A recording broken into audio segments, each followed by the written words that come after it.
Hello and welcome back for another local history story. Now this week's story is a legend from quite far back in Dundee's history. It starts off around about the year 1290. And the situation at this time was that King Edward I had seized control of Scotland, and he had put English governors in charge at various castles around Scotland to kind of keep his control going. And this included Dundee because, of course, we did have a castle at that time here. And at that time as well, one of the pupils at Dundee High School was a young man by the name of William Wallace. And William Wallace was just finishing up his education in Dundee before he made his way in the world. He was about 18 or 19 at this point. And William Wallace kept coming up against the governor's son, because the governor at Dundee Castle had a son round about the same age as William. This was a young lad named Selby.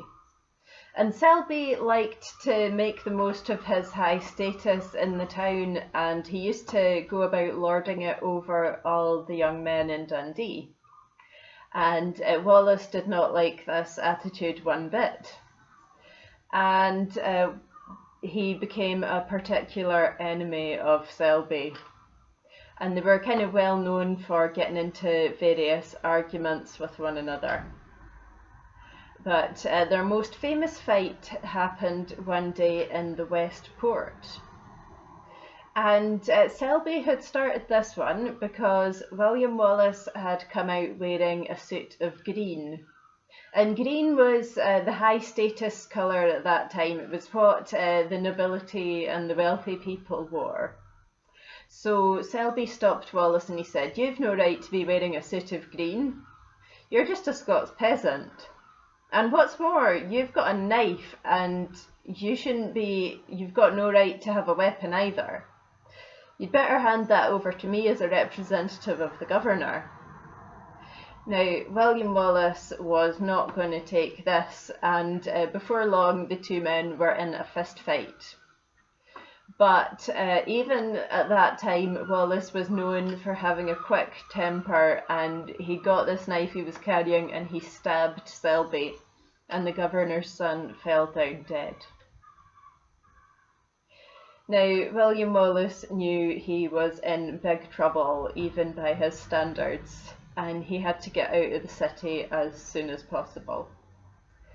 And he did have an uncle who lived at Kilspindie in the Carsegowrie, so he thought he would head for there and get shelter there. So he ran and he ran and he ran all the way up the Perth Road, and he kept running, knowing that the English army was going to be on his trail before too long. And he ran and he ran and he ran until he got all the way to Longforgan.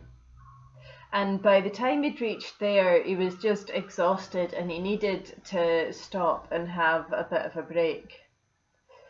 And William looked around and he saw outside one of the cottages on the main street in Longforgan, there was one of these big quern stones that people used to use for grinding corn. And he staggered over and he kind of sat down on the stone to get his breath back. Now, inside the cottage that this stone was outside of, there was a farmer and his wife, and they saw this sort of young man looking totally done in, and they decided to bring him out a glass of milk and some food and see what was up with him. And William Wallace decided that because they seemed like sympathetic people, he would tell them the truth of why he was in such a hurry to get out of Dundee. And the couple did take pity on him. They said, "Right, come away in." And the woman got out one of her old cloaks and sort of wrapped him up in it and told Wallace to sit spinning at the wheel, spinning some wool. And so it wasn't long before the English army was sort of charging through Longforgan, sticking their noses into everybody's houses and asking if anyone was sheltering this fugitive. And when they came into that cottage, the woman said, well, you see, it's just me and my husband and my old sister sitting here spinning. We've seen nobody else all day. I don't know what you're talking about. And so the army, they went on their way, and they lost the trail of William Wallace. So he sheltered in that house until darkness came, and then he made his way off towards his uncle's house at Kilspindy. But of course, this was quite a life-changing event in the life of William Wallace, because he couldn't exactly go back to school on Monday like nothing had happened. He was now an outlaw and a wanted man. And it was during his time as an outlaw, sort of travelling around Scotland trying to escape the clutches of the law, that he began to build up his reputation as a leader and build up a following. And it was after this, once he had a sort of a Scottish resistance army following him, that he returned to Dundee about 6 or 7 years after these events. And William Wallace's army sort of led a siege on the English-occupied Dundee Castle in 1297. And this was shortly before going on to win the Battle of Stirling Bridge. But if this story is true, then the Dundee victory might have felt like quite a personal one for Wallace as well. And legend has it that this couple in Longforgan, because they realised the historic significance of the events that took place that day, they kept that stone and passed it down in their family for 600 years, until eventually it made its way into the collection of an antiquarian named George Patterson, who lived at Castle Huntly.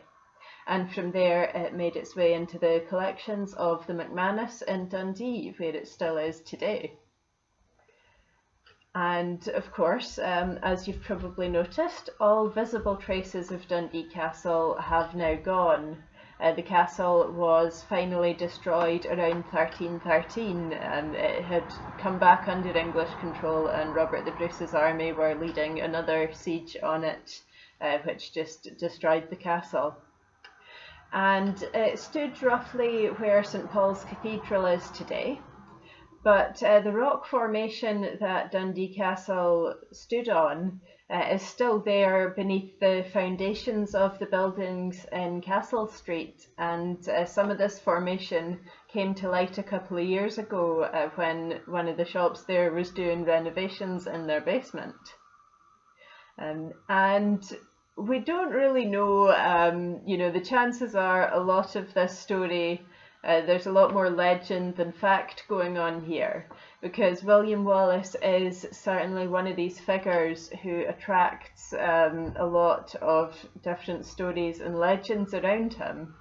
The tale of Wallace's fight with Selby is told by the poet Blind Harry in his account of William Wallace's life. But because this was written sort of more than 100 years after Wallace's death, it's hard to tell, how much of it has come from what sort of sources. But it is certainly a good story, and it's one that Dundee has enjoyed sort of telling over the years. So that is the story of how Dundee kind of kick-started William Wallace's famous career. And thank you for listening, and we will see you next week.